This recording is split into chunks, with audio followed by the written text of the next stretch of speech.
watching all the way till the end and you'll get to see what we're doing in Mexico. 4 little villas with a pool, quarter mile from the beach, but watch the show. We bought the RV park in 2021 and we're about to roll in for round number 6. We left Mexico about 10 days ago and took 6 days to get up from just north of Cabo to San Diego. We stopped at some incredible beaches. We stayed 2 nights with some friends, Kent and Tatiana, that live on the most incredible beach. And then Tammy left last night from San Diego to our daughter's graduation. And I drove the camper from San Diego and I'm about to get to the RV park. We drove our 1995 Ford F-350 with a 7.3 motor and it ran flawlessly. On the way down it just had a tiny little oil leak, needed an O-ring replacement. I found an awesome mechanic in the town we live in, Los Barriles, and it's got almost 300,000 miles and this thing hauls ass. And it's just amazing, the Ford 7.3. I'm going to keep this truck forever and just keep on putting money into it. Every time something breaks or dies, I'm going to replace it or fix it. And I'm not sure if any of you guys are aware, guys or girls are aware that most of the modern diesels are absolute crap. Last summer we must have had about, not kidding, 25 people rolling in with issues with their trucks. Some people got towed in, some people got towed out, and I'd just rather have the 7.3. Parts are readily available. Most of the Mexican auto parts store, they have AutoZones in most towns, and mechanics know how to work on them.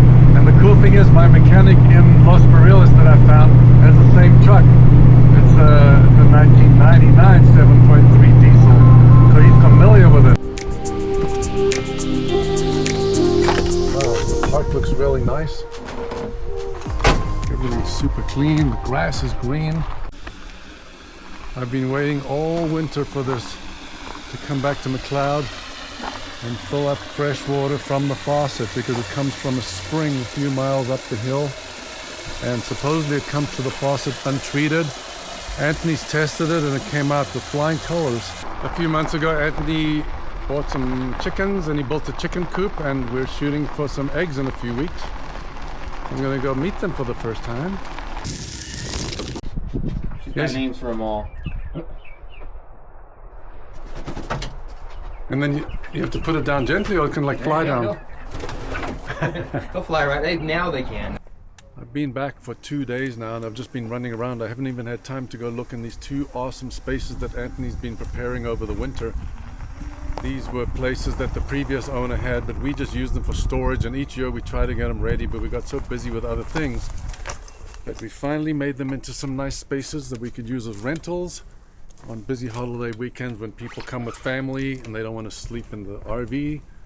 We have these little mini cabins that we've made.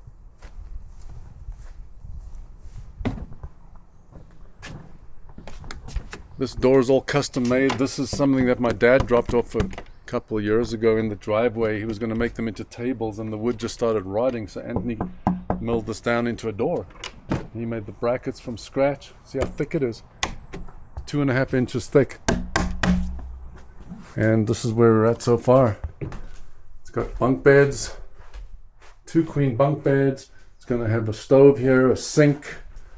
We're going to paint the whole thing white. Anthony made a custom ladder. Amazing.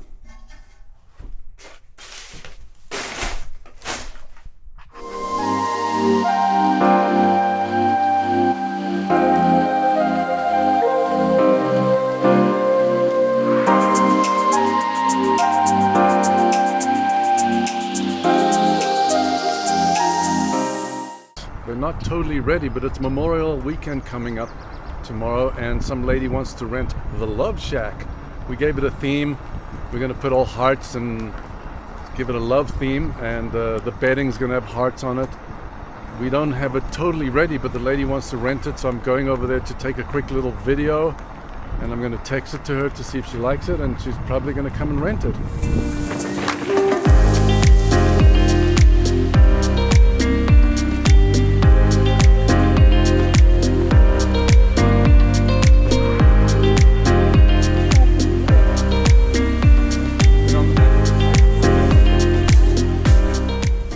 put a fridge. There's a queen size memory foam mattress. Nice shelf up there. This is the redwood that my dad brought a few years ago. Anthony made these little accents. He made some shelves over here. We have a mini split. And the mini split is a heat pump and an AC. And then we're going to take care of all the details. We're going to put caulking on all these cracks and seams and screw heads. And it's going to be a fun little place for people to camp out. And it's going to be called the Love Shack.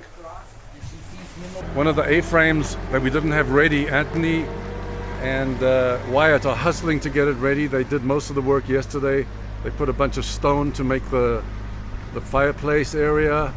I went to the hardware store and quickly bought some tubing to make the chimney for the camp stove. And right now Wyatt and Anthony are just taking some mattresses over there that we had in storage, and the people are going to be checking in about 2 or 3 hours.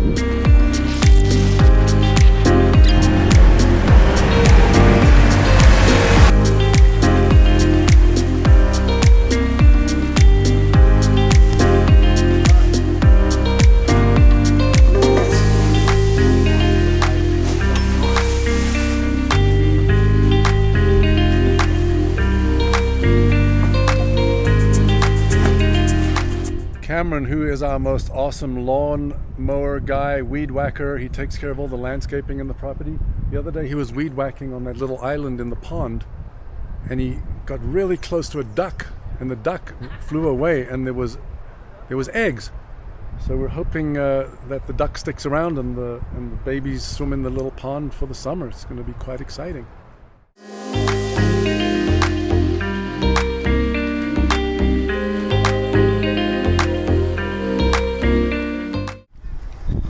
This morning we had 2 people checking out of 2 cabins, and there's 2 groups coming into those cabins, and our new house cleaning lady, Shade, she came over. She lives in McCloud. She came over, took care of them, and because she's new, I'm just going to the back to make sure that everything's satisfactory for the new guests that are checking in a few minutes.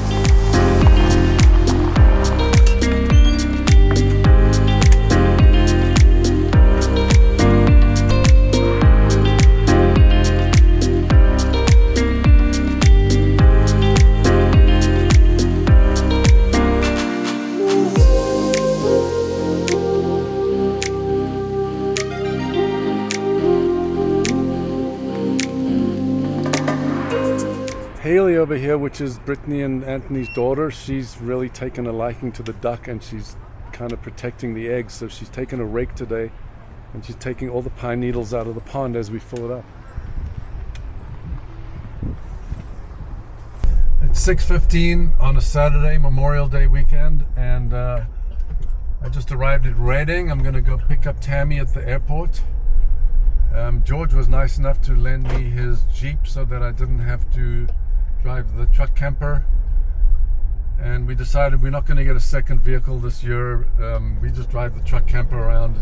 It's buying a used car is going to come with a whole bunch of problems, so we're just going to keep the truck camper at the park, and that's how we go to the gym every morning in Mount Shasta. And soon I'll be picking up Tammy. I haven't seen her for 6 days.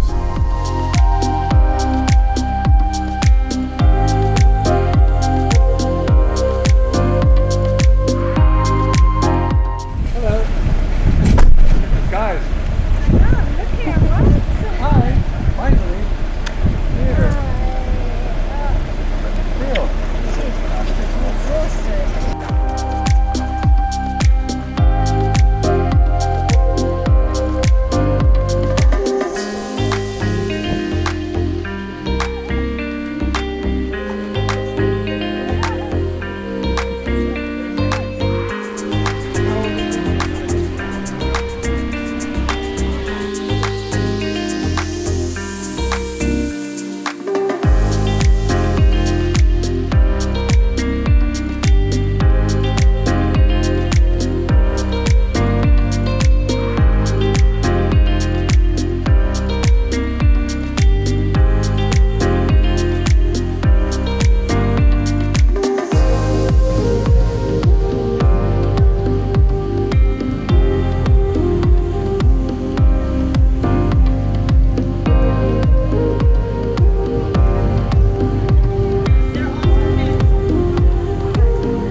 Kevin and Donna, who are staying over there for most of the summer, live in a town where there's lots and lots of golf carts. So we asked them over the winter just to keep an eye out for one. And they brought this over to us today for Tammy. So we're going to go for a cruise. It's in. Tell me what to do. Hit the gas, baby. That's it? Oh, that's easy.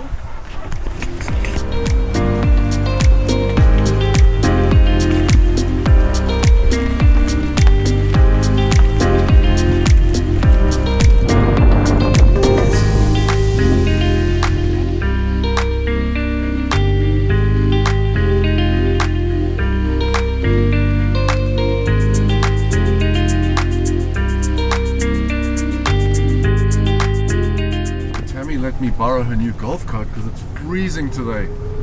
It's just it's almost June in a couple days and it is absolutely freezing with 3 layers on. But Anthony just told me that there's a dog at one of the cabins on the front screen room area that's been left unattended. It's barking its head off, bothering other guests, and then also they moved the sofa outside into onto the deck area, so I'm just gonna go check it out.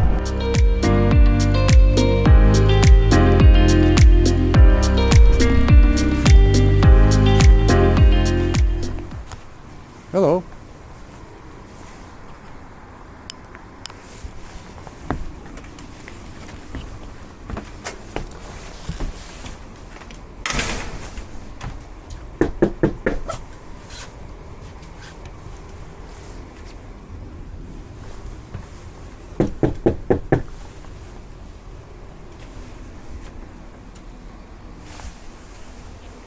No idea why somebody would move the sofa outside, especially when it's raining.